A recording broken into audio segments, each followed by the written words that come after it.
हे माझ्या जीवा परमेश्वराचा धन्यवाद कर. हे माझ्या सर्व अंतर्यामा त्याच्या पवित्र नामाचा धन्यवाद कर. हे माझ्या जीवा परमेश्वराचा धन्यवाद कर. त्याचे सर्व उपकार विसरू नकोस. 2023 महिना डिसेंबर तारीख 31. अर्थ असा की आजचा हा या वर्षाचा शेवटचा दिवस आणि काही तासामध्ये काही मिनिटामध्ये आपण नवीन वर्षामध्ये पदार्पण करणार आहोत. स्तोत्र 103 आणि वचन 1 आणि 2 जर आपण वाचलं तर त्या ठिकाणी स्तोत्रकर्ता दावीद परमेश्वराचा धन्यवाद करत आहे आणि तो असं म्हणतो की त्याचे सर्व उपकार विसरू नको. देवाच्या प्रिय लेकरांनो, वर्षभर परमेश्वराने आपल्या सगळ्यांचा सांभाळ केलेला आहे. वर्षभर त्याने आपल्या सगळ्यांची काळजी घेतलेली आहे. वर्षभर त्याने आम्हाला मदत आणि पुरवठा केलेला आहे. वेगवेगळ्या समस्या आल्या असतील, वेगवेगळ्या अडचणी आल्या असतील, आजारातून आपण गेलेले असाल, वेगवेगळ्या संकटातून आपण गेलेले असाल, डिफरंट टाईप ऑफ परीक्षेतून आपण गेलेले असाल, आपल्या अनेक गरजा असतील, त्या कौटुंबिक असो, लेकरांना धरून असो, रोजीरोटीला धरून असो, व्यवसायाला धरून असो, शेतीबाडीला धरून असो, हर एक गरज आपल्या देवबापाने 2023मध्ये त्याच्या गौरवाने पूर्ण केलेली आहे. आणि त्याने या वर्षात आमच्यावर असंख्य अगणित असे उपकार केलेले आहेत. आणि म्हणूनच आम्ही देखील या वर्षाच्या शेवटच्या दिवसामध्ये नवीन वर्षाची सुरुवात करत असताना परमेश्वराच्या पायाजवळ जायला पाहिजे. आणि जसं दावीद म्हणतो, हे माझ्या जीवा त्याचा धन्यवाद कर आणि त्याचे सर्व उपकार विसरू नको. या वर्षाचा शेवट करत असताना आपण त्याचा एक एक उपकार आठवूया. या वर्षाचा शेवट करत असताना त्याने आमच्या जीवनात जे महान कार्य केलेलं आहे, त्याने आम्हाला अनेक संध्या दिलेल्या आहेत, त्याने अनेकदा पडत असताना आम्हाला हात दिलेला आहे, त्याने अनेकदा आमच्या पापाच्या मानाने आम्हाला ताडण केलेलं नाही आहे, शिक्षा केलेली नाही. इतकंच नाही, त्याने आमचा जीव वर्षभर उत्तम पदार्थाने तृप्त केलेला आहे. मग अन्न असेल, वस्त्र असेल, निवारा असेल, तो देव आपली गरज पूर्ण करत आलेला आहे. त्या देवाला मनापासून धन्यवाद जायला पाहिजे. ही रात्र किंवा ही एकतीची संध्या आपल्या जीवनामधली बेस्ट संध्या ठरू द्या, परमेश्वराचा धन्यवाद करण्यासाठी, परमेश्वराचा आभार मानण्यासाठी, मनापासून त्याचे उपकार मानण्यासाठी.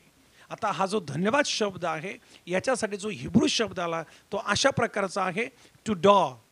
टू डॉ हा जो हिब्रू शब्द आहे, याचा अर्थ असा होतो की उपकार स्मरण करणं, आभार मानणं. देवाच्या प्रिय मुलांनो, तुमचं आणि माझं आद्य कर्तव्य आहे, आम्ही आजच्या या दिवशी, या वर्षाच्या शेवटच्या दिवशी त्याचे उपकार स्मरण केलं पाहिजे. दावीद म्हणतो की त्याने अनेक उपकार आपल्या जीवनात केलेले आहे आणि हे जे उपकार आहेत ते एक एक आठवून आज या रात्री त्याच्या पायाजवळ जाऊन नवीन वर्षाची सुरुवात करणं हे आमचं कर्तव्य आहे. इपिस्काराचं पुस्तक 4 अध्याय, इपिस्काराचं पुस्तक 3 अध्याय आणि वचन 20 जर आम्ही वाचलं तर त्या ठिकाणी असं म्हटलं की सर्वदा सर्व परिस्थितीत त्याचे उपकार आठवा, त्याच्या उपकाराचं स्मरण करा. जर आजच्या या रात्री आम्ही परमेश्वराचे आभार मानू शकलो नाही, आजच्या या रात्री किंवा आजच्या या शेवटल्या दिवशी जो वर्षाचा शेवटचा दिवस आहे त्याला धन्यवाद देऊ शकलो नाही, त्याच्या उपकाराची आठवण करू शकलो नाही, तर ही फार फार आणि फार खेदाची गोष्ट राहील. कारण त्याने आमच्या जीवनात खूप उपकार केलेले आहे. आजूला बाजूला जर पाहिलं तर आमच्या बरोबरीचे लोक असतील, ओळखीचे लोक असतील, जे नवीन वर्षात येत नाही आहेत. या वर्षामध्ये त्यांचं जीवनयात्रा समाप्त झालेली आहे. परंतु देवाने माझ्या बहिणी, माझ्या भावा, तुझ्यावर विशेष उपकार केलेले आहेत, त्याने तुझ्यावर मेहर नजर केलेली आहे. आणि म्हणून तुला आणि मला आज या रात्री परमेश्वराचा धन्यवाद करायचा आहे, परमेश्वराचे आभार मानायचे. या वर्षामध्ये परमेश्वराने आमच्या हर एक परिस्थितीमध्ये, हर एक अडचणीमध्ये, हर एक स्थितीमध्ये त्याने आमच्यावर मेहर नजर केलेली आहे. तो आमच्याकडं आमच्यासाठी धावून आलेला आहे. आणि म्हणून या वर्षाचा शेवट करत असताना मी आपल्याला देवाचा दास या नात्याने जे दाविदाने केलं ते करायची विनंती करत आहे. आणि काय करायचं आहे, एक एक उपकार आठवायचा आहे. आता ती वेळ आहे की आम्ही त्याचे उपकार आठवाय. जर उपवास धरता आला तर उपवास धरा, जर गुडघ्यावर जाता आलं तर गुडघ्यावर जा, जर रडता आलं तर रडा. त्याचे एक एक उपकार आठवा आणि मनापासून त्याला धन्यवाद द्या, मनापासून त्याची स्तुती करा. कारण आमचा देव हा स्तुतीस पात्र आणि भयास योग्य आहे. त्याचे उपकार जे आहेत जर आमच्या जीवनात नसते तर आजचा दिवस आणि विशेष नवीन वर्ष आम्हाला मिळालं नसतं.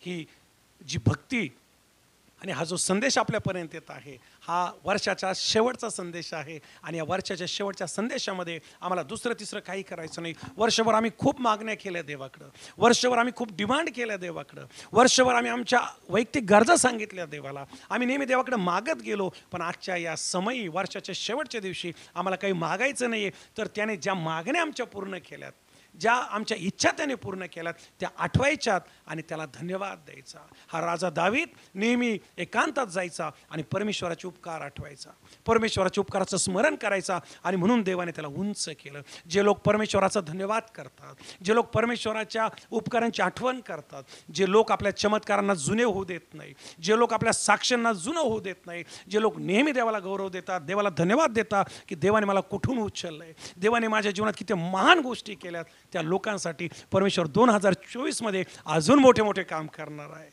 या 2024मध्ये परमेश्वर त्या लोकांना उंच पदात चढवणार आहे. मोठ्या मोठ्या साक्ष आपण पाहणार आहात. परमेश्वर आपल्याला गौरवातून गौरवाकडे घेऊन जाणार आहे, कारण तुम्ही परमेश्वराचा धन्यवाद करणारे लोक आहात. जे परमेश्वराचा धन्यवाद करतात ते देवावर प्रेम करणारे असतात, जे परमेश्वराचा धन्यवाद करतात ते देवावर विश्वास ठेवणारे असतात. आणि जे देवाचा धन्यवाद करत नाही ते स्वार्थी असतात, मतलबी असतात, फक्त देवाकडून घ्यायचं करतात पण देवाला देण्यासाठी तयार नसतात. तुम्ही आणि मी देवाला काय देणार? ही जी संध्या आहे, ही जी वेळ आहे, ही फक्त त्याला स्तुती देण्याची वेळ ठरू द्या, आभार मानण्याची वेळ ठरू द्या, त्याचं गौरव करण्याची वेळ ठरू द्या. आम्हाला जुन्या काळामध्ये पाहायला मिळतं की जुन्या काळामध्ये आमचे जे पूर्वज होऊन गेले ते वेद्या बांधायचे आणि अनेक वेद्या आम्ही जुन्या काळामध्ये पाहतो. नोहाने वेदी बांधली, अब्रामाने 4 वेद्या बांधल्या, अब्रामाचा मुलगा इसाक याने वेद्या बांधल्या, इसाकाचा मुलगा याकोब याने वेद्या बांधल्या. इतकंच नाही, महान इस्रायल लोकांचा नेता मोशे याने वेदी बांधली आणि महान इस्रायल लोकांचा राजा दावीद याने सुद्धा वेद्या बांधल्या. या ज्या वेद्या हे बांधायचे आणि जेव्हा जेव्हा या वेद्या बांधायचे 2 कारणास्तव वेद्या बांधल्या जायचा.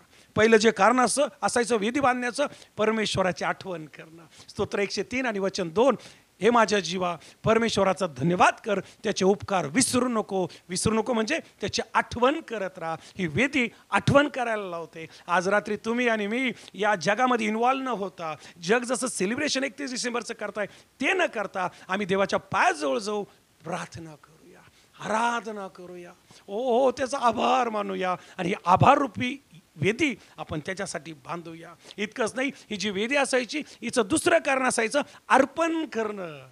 या वेदीवर वेगवेगळे अर्पण केले जायचे जुन्या काळामध्ये.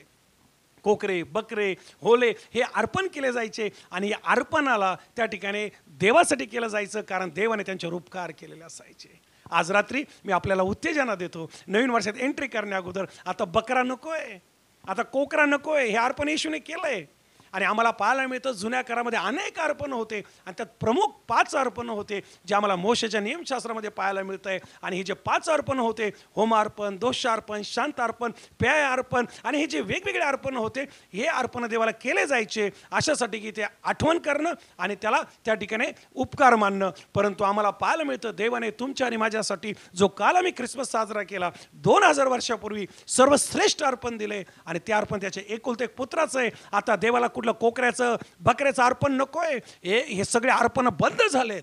आता आम्हाला ते अर्पण पाहायला मिळत नाही. पण एक अर्पण, लक्षपूर्वक ऐका, एक अर्पण जे ना जुन्या काळात बंद झालंय, ना नवीन काळात बंद झालंय, ना येशू आल्यावर बंद होईल, ना आम्ही येशू बरोबर गेल्यावर बंद होईल. जे काल पण चालू होतं, आज पण चालू आहे आणि जे कायमचं चालू राहील ते आहे धन्यवादाचं अर्पण, ते आहे उपकार मानण्याचं अर्पण, ते आहे परमेश्वराला उंच करण्याचं अर्पण. स्वर्गात देवदूत त्याला पवित्र पवित्र म्हणून त्याची स्तुती करतात, स्वर्ग त्याची स्तुती करतो, निसर्ग त्याची स्तुती करतो. आणि आज 31 डिसेंबरला आम्ही जगात रममान न होता त्याची स्तुती आणि आराधना करूया, कारण परमेश्वर हा स्तुतीस पात्र आणि भयास योग्य आहे. हे माझ्या जीवा परमेश्वराचा धन्यवाद कर, त्याचे सर्व उपकार विसरू नको. या नवीन वर्षात पदार्पण करत असताना मी देवाचा दास या नात्याने या संदेशाच्या माध्यमातून जे मला मोबाईलवर टीव्हीवर ऐकत आहे आपल्याला उत्तेजन देतो. ही रात्र जशी आम्ही 31 डिसेंबरमध्ये एंट्री करत आहोत, ही फक्त आणि फक्त देवाला धन्यवाद देऊन एंडअप करा आणि नवीन सुरुवात प्रभूचे आभार मानून करा. पहा, या 2024मध्ये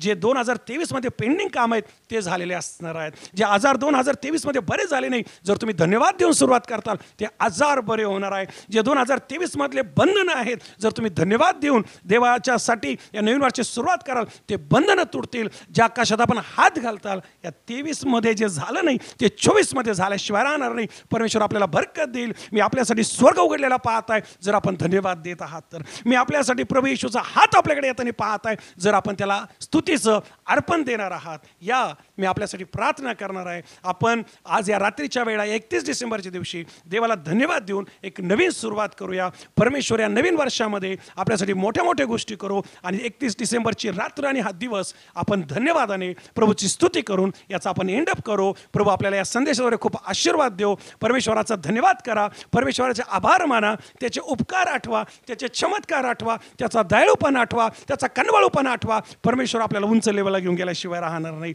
माझ्याकडून, माझ्या कुटुंबाकडून, माझ्या चर्चकडून आपल्याला हे 2024 वर्ष सुखाचं, समाधानाचं आणि माझ्या संदेशानुसार देवाचा आभार मानण्याचा जो आमेन या मला आपल्यासाठी प्रार्थना करायची. प्रेमळ देवा, आज या विशेष प्रसंगी आम्ही तुझे लेकर हा संदेश ऐकत असताना आणि या वर्षाचा शेवट करत असताना तू आम्हाला संधी दिली की तू आमच्याशी बोललास आणि तू आम्हाला बातचीत केली की आम्ही तुला धन्यवादाचं अर्पण दिलं पाहिजे. जेवढे प्रियजन यावेळेस हा संदेश ऐकत आहे, ज्या कोणापर्यंत हा संदेश जात आहे, आम्ही सर्वजण तुझे आभार मानतो. तू आम्हाला जिवंत ठेवलं म्हणून तुझे आभार, तू आम्हाला ताजंतवानं केलं म्हणून तुझे आभार, वर्षभर आमची काळजी घेतली म्हणून तुझे आभार, आम्हाला आरोग्य दिलं म्हणून तुझे आभार, आम्हाला अन्न वस्त्र निवारा दिला म्हणून तुझे आभार, विशेष आमच्या नागपुड्यामध्ये श्वास ठेवला म्हणून तुझा धन्यवाद हो. आम्ही तुझे उपकार मानतो आणि प्रभू तू केलेल्या उपकाराबद्दल आम्ही तुझे उतराई होऊ शकत नाही. फक्त एकच गोष्ट आम्ही करतो, हेच म्हणतो, हे माझे जीवा परमेश्वराचा धन्यवाद कर. प्रभू माझ्याकडून तुला धन्यवाद जाओ, माझ्या लेकरांकडून तुला धन्यवाद जाओ,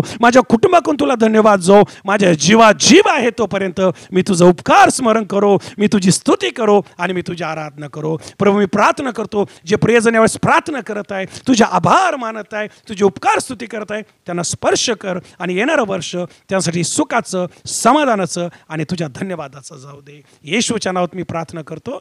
आमेन, आमेन. पास्टर दीपक थोरात या नावाने आपलं जे यूट्यूब चॅनल आहे, मी आपल्याला विनंती करतो की अशा प्रकारचा देवाचा संदेश आपल्याला मिळण्यासाठी आमचं चॅनल आपण सबस्क्राईब करावं.